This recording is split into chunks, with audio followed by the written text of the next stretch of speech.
मेरा भाई आ गया। अरे ये बताओ तुम इतने पागलों की तरह क्यों भाग रहे हो यहाँ पर? आपको नहीं पता? क्या? मेरा भाई सलमान आ गया है। सलमान आ रहा है? हाँ ना, देखिए वो आ रहा है।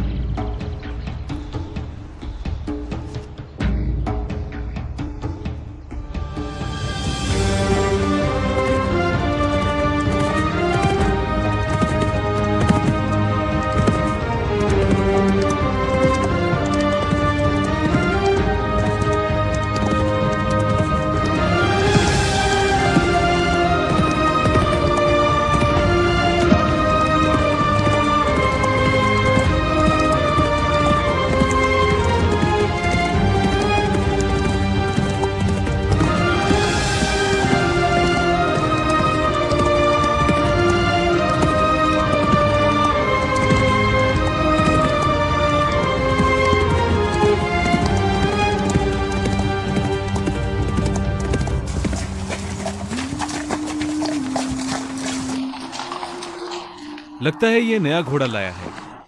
सुल्तान, ये तो हर साल ही घोड़े लाता है और ये घोड़ों की बहुत ही कीमती नस्ल है।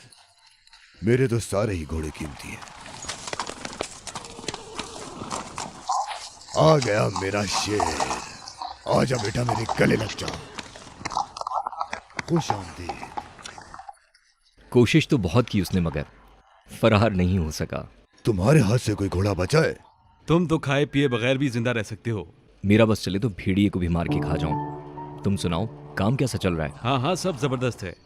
ठीक है चचा, मैं घर जा रहा हूँ। ठीक है।